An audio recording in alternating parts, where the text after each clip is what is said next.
یہ جمعۃ المبارک رمضان المبارک کے گزرنے کے بعد پہلا جمعہ ہے، تو اس میں مناسب یہی ہے کہ ہم رمضان المبارک سے جو کیفیات، جو رجحانات اور جو رحمتیں ہماری رمضان سے وابستہ ہیں ان پر کچھ گفتگو کی جائے۔ اولاً ہمیں یہ سمجھنا چاہیے کہ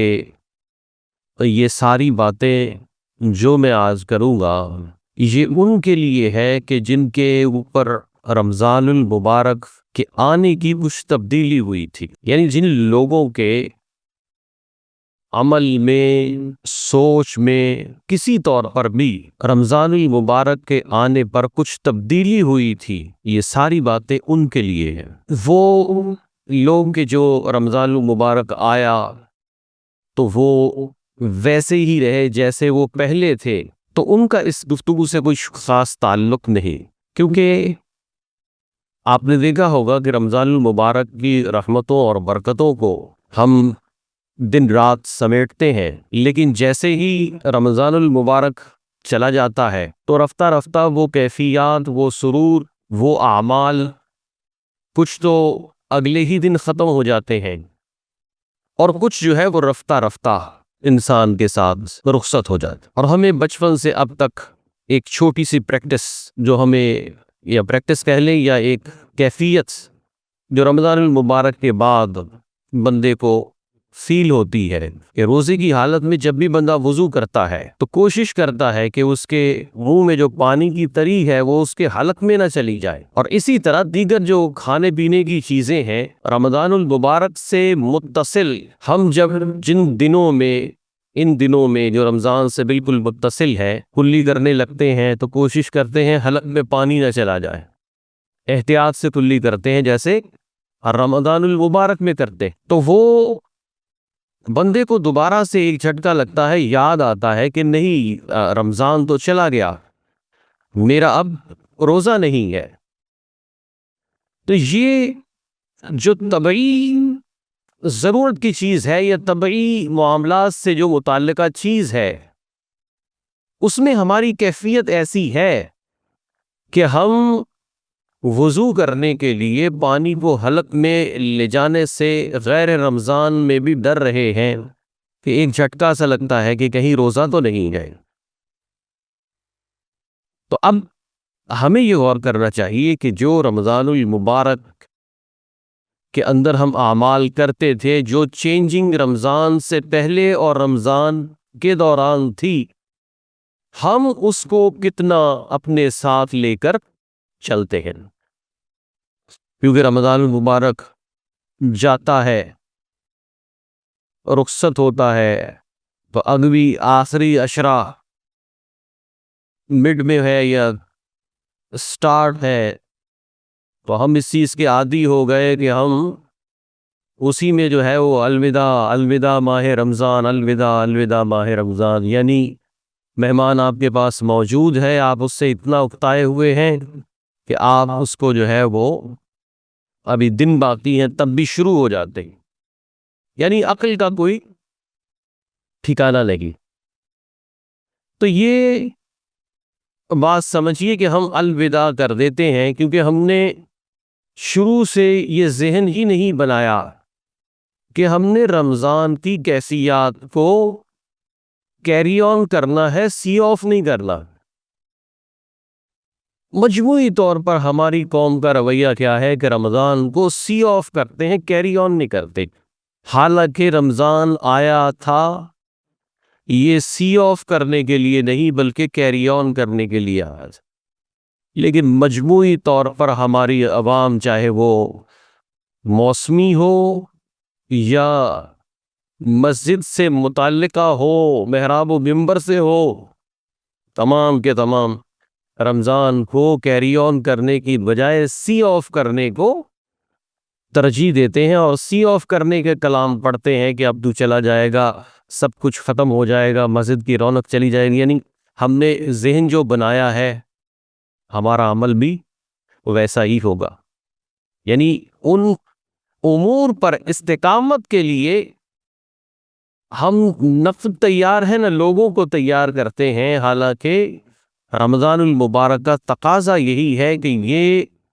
وقتی کیفیت نہ رہے، یہ ایک ماہ کی کیفیت نہ رہے، بلکہ یہ رمضان المبارک کے علاوہ دیگر مہینوں میں بھی بندہ اس کیفیت کے ساتھ سرشار رہے۔ تو یہ ہمیں سمجھنا ہوگا۔ ایک بہت اچھا میں نے ایک گرافک دیکھا، عرب کے کسی شخص نے وہ بنایا، اس میں جیسے رمضان المبارک کے بعد جو مسجد کی 1-1.5 صف رہ جاتی ہے، تو اس نے ایک بڑی اچھی لائن اس پر لکھی کہ رمضان المبارک گیا تو مسجد کے مہمان چلے گئے اور جو گھر والے تھے وہی رہ گئے، یعنی جو سدا کے نمازی ہیں، سدا بہار نمازی ہیں، وہ مسجد کے اہل و عیال ہیں، اور جو رمضانی اور موسمی نمازی ہیں وہ مہمان کی طرح مہینے کے مہینے آئے اور اس کے بعد چل رہے۔ تو یہ کوشش یہ کریے کہ ہم مسجد کے اہل و عیال بنے، ہم مسجد والے بنے، ہم وہ موسمی نمازی نہ بنے۔ اور پھر یہ صرف نمازی بننے کی کیفیت تک نہیں ہے، بلکہ رمضان المبارک کی تمام تر کیفیات کے ساتھ ہے کہ ہم اس میں استقامت کی طرف توجہ نہیں دیتے، حالانکہ اصل چیز جو ہے وہ استقامت ہے۔ قرآن کریم فرقان حمید میں اللہ تبارک و تعالی نے کئی جگہ پر استقامت کے بارے میں ارشاد فرمایا،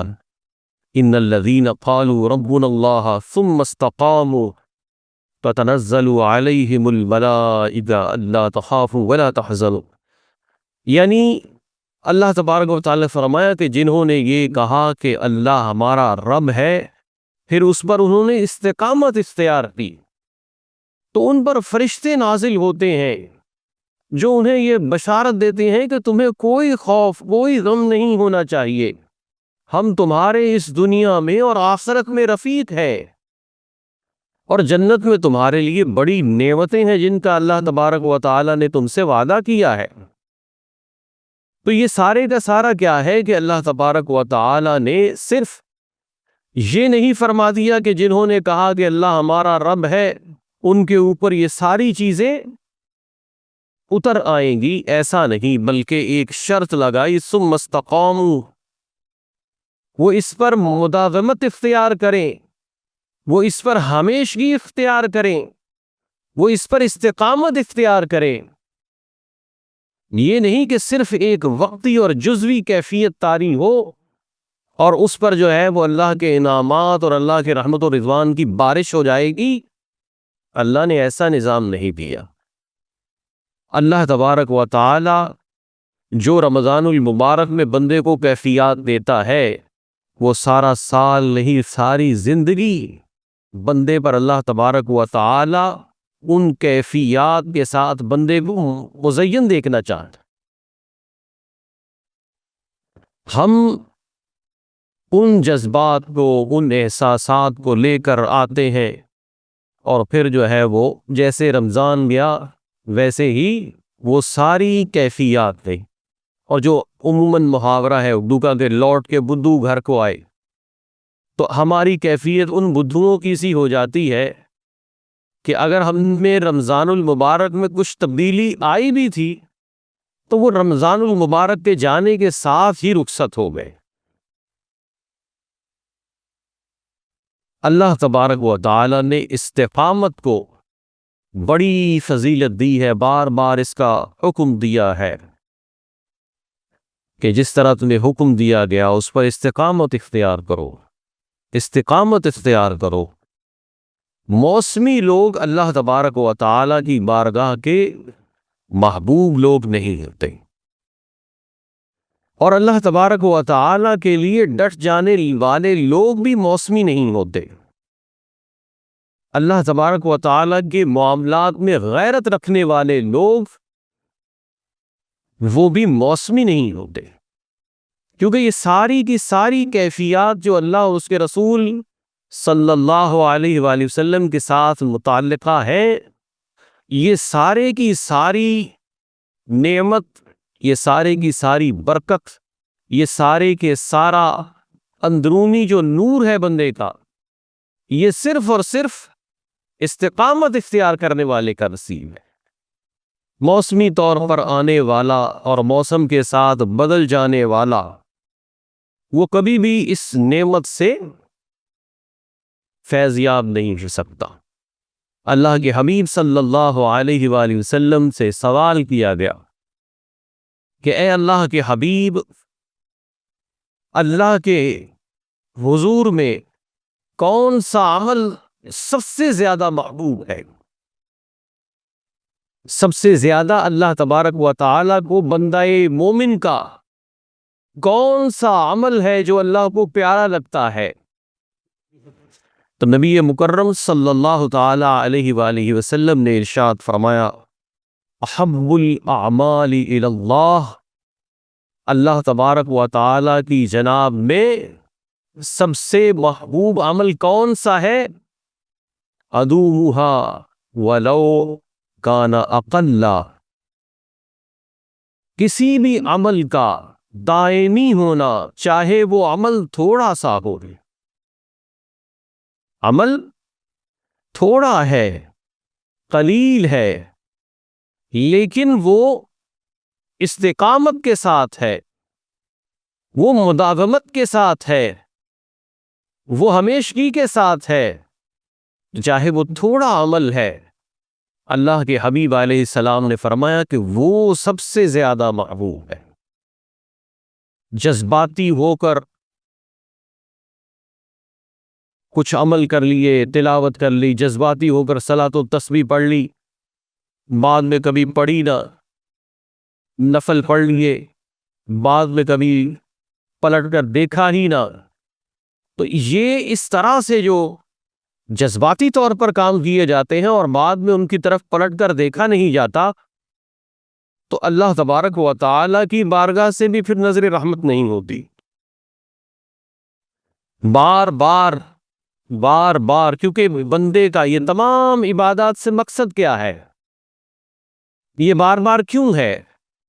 اللہ تبارک و تعالی کی ذات خبیر ہے، علیم ہے، اسے سب پتہ ہے ہمارا۔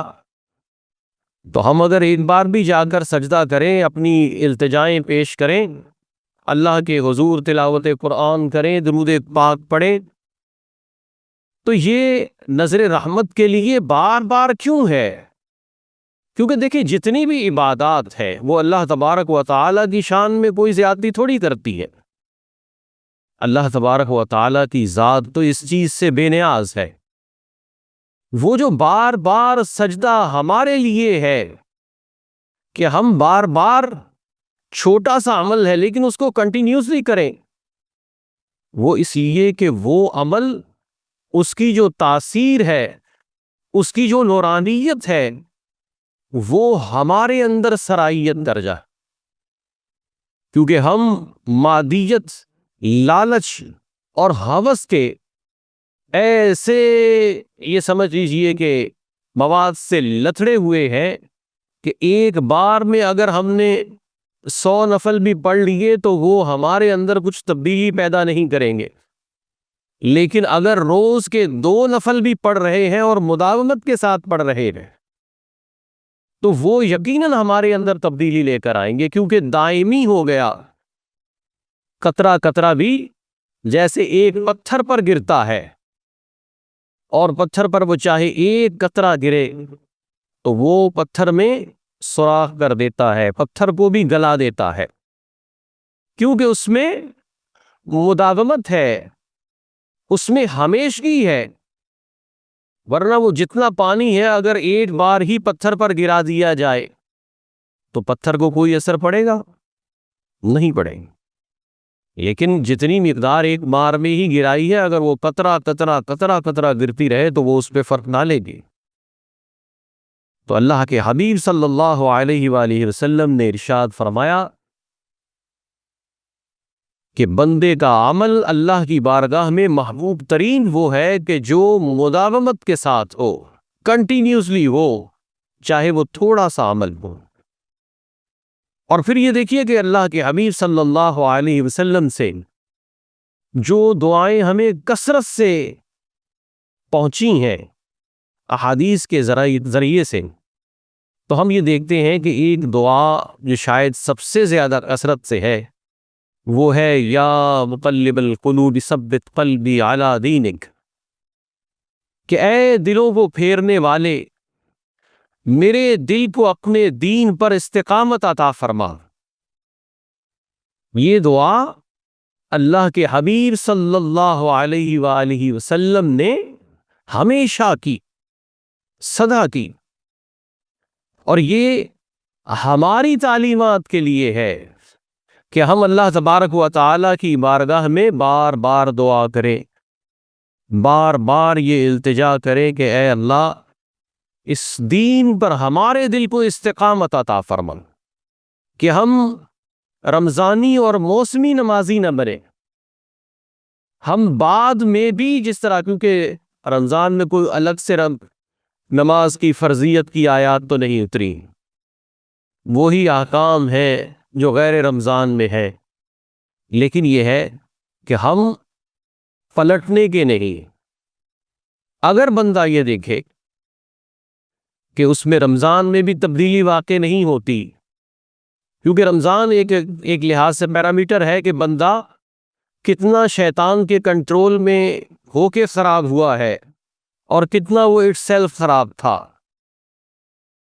رمضان کے آنے کے بعد بندہ جتنا خراب رہتا ہے تو یہ بات انڈرسٹوڈ ہو جاتی ہے کہ اٹ سیلف یہ اتنا خراب تو میں ہوں، کیونکہ شیطان تو نہیں ہے۔ اور جب رمضان چلا جاتا ہے جو وہ دوبارہ سے ملٹی پلائی ہوتی ہیں خرابیاں، وہ سارے کی ساری پھر بندہ شیطان کی طرف سے ہے، تو اس میں بھی شیطان کو کوئی پھر بلیم نہیں دے سکتا، کیونکہ بروز محشر قیامت کے دن قرآن کریم میں ہے کہ شیطان کو لوگ برا بھلا کہیں گے، تو شیطان کہہ دے گا کہ بھائی لوموا انفسکم، اپنے آپ کو ملامت کرو، مجھے ملامت نہیں کرو۔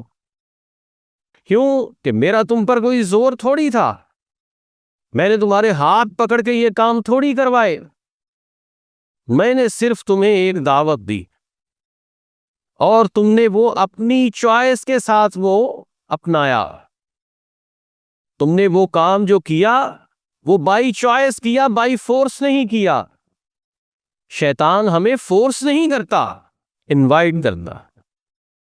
اور وہ قیامت کے دن یہی بات کہے گا، اور بات بھی یہی ہے۔ ہم سب کچھ کر کے کہتے ہیں کہ شیطان کے گلے میں ڈال دے، حالانکہ اس سے زیادہ ہم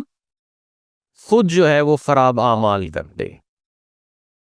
شیطان کا معاملہ اپنی جگہ ہے، لیکن ہم بعض جگہ شیطان کا معاملہ ہم خود ہی کہتے ہیں کہ خود کفیل ہیں، ہم غفلت میں، گناہوں کے ارتکاب میں، فرائض کی پامالی میں ہم خود کفیل ہیں۔ ہمیں شیطان کی بھی بسا اوقات ضرورت نہیں رہتی کہ رمضان المبارک میں شیطان نہیں ہے، لیکن سارے شیطانی کام چل رہے ہیں، تو وہ سارے کے سارے کیونکہ ہم خود ہی آٹو پر ہیں، ہم خود بھی خراب ہے، اور ہمارا رفیق دوست شیطان وہ تو ہے ہی ہے۔ تو اس لیے رمضان المبارک کی کیفیات کو ہمیں اپنے ساتھ لے کر اگلے مہینوں کے اندر بھی اس کو کنٹینیو کرنا چاہیے۔ اگر ہمارے اندر رمضان میں کچھ تبدیلیاں آئی تھی تو، اگر تو آئی ہی نہیں پھر تو سمجھے کہ ایک مردہ کیفیت ہے، ایک مردہ کیفیت ہے۔ اب مردے کو بندہ کیا کہے کہ بھئی تم کم بولا کرو، مردے کو کیا کہیں گے تم جو ہے وہ اونچی آواز میں میوزک نہیں سنا کرو، فحش گوئی نہیں کیا کرو، غیبت چغلی نہیں کیا کرو۔ تو بھائی مردہ جو ہے وہ تو کچھ بھی سمجھنے کو تیار نہیں۔ تو جو رمضان میں بھی تبدیل نہ ہوا اس کی کیفیت تو یہ ہے کہ مردہ ہے، اسے چاہیے کہ اپنے حواس کو زندہ کرے، پھر اس کے ساتھ کسی چیز کا آگے ایڈریس ہوگا۔ لیکن استقامت کا جو ایڈریس ہے یہ انہی لوگوں کے ساتھ ہے کہ جن میں رمضان میں کچھ تبدیلی آئی تھی۔ اٹس مین کہ ان کی نبض چل رہی ہے، ان کا دل دھڑک رہا ہے، ان کی آنکھیں دیکھ رہی ہیں، ان کے کان سن رہے ہیں، اس کی زبان کچھ بول رہی ہے، اس کو تلقین کی جا سکتی ہے کہ تم میں کچھ تبدیلی تو آئی، تم میں کچھ تبدیلی تو آئی، اس تبدیلی کو استقامت کی سیڑھی پر چڑھا دو تو یہ تمہیں اللہ کی بارگاہ میں لے جائے۔ ورنہ وہی ہے کہ جو راہٹ کا ایک گدھا مثالوں میں آتا ہے نا کہ وہ راہٹ کے گرد گھومتا رہتا ہے، وہ اپنی طرف سے 50-60 کلومیٹر 100 کلومیٹر صبح سے شام تک وہ چل لیتا ہے، لیکن جیسے ہی اس گدھے کی آنکھوں سے پٹی کھولی جاتی ہے تو وہ دیکھتا ہے کہ میں جہاں کھڑا تھا میں تو وہیں۔ تو جو استقامت سے آری پریکٹسز ہے وہ سارے کی ساری یہ راہٹ کے گرد جو گدھا گھومتا ہے اس گدھے والی مشق ہے کہ جہاں سے چلا تھا وہ آنکھوں پہ پٹی باندھی، وہ وہیں گھومتا، لیکن ان دا اینڈ جب کھولی آنکھوں سے پٹی تو وہ وہیں تھا۔ تو استقامت جو ہے یہ مین چیز ہے، اگر استقامت ہاتھ آ جائے تو اس سے بڑی اور دولت کوئی نہیں۔ ہم بزرگوں کی کرامات کا ذکر کرتے ہیں کہ انہوں نے یہ کر دیا، انہوں نے یہ کر دیا، تو مانے نہ مانے اپنی مرضی، لیکن بزرگوں نے ایک بات بہت اچھی کہی ہے اور وہ یہ الاستقامت فوق الکرامہ، کہ جو یہ استقامت ہے یہ کرامت ملنے سے بھی بڑی چیز ہے۔ جتنی بھی کرامتیں ہم سنتے ہیں ان سے بڑی چیز، کیونکہ ان کو کرامتیں ہم سنتے ہیں تو دل چاہتا ہے کہ ہم سے بھی کوئی ایسا ہو جائے، ہم بھی دعا کریں بارش ہو جائے، ہم بھی کسی کے لیے یہ کریں یہ ہو جائے، یا ہم دشمن کا جو ہے وہ بیڑا گرک کر دیں بد دعا کر کے۔ سوچتے سب ہے، لیکن اس سے بھی جو اوپر کی چیز ہے وہ کیا ہے؟ استقامت۔ اگر استقامت ہاتھ آ جاتی ہے تو یوں سمجھیے کہ کرامت سے بھی آگے کی چیز ہم نے حاصل کر لی۔ اللہ تبارک و تعالی سے دعا ہے کہ مالک کائنات ہم سب کو استقامت عطا فرمائے۔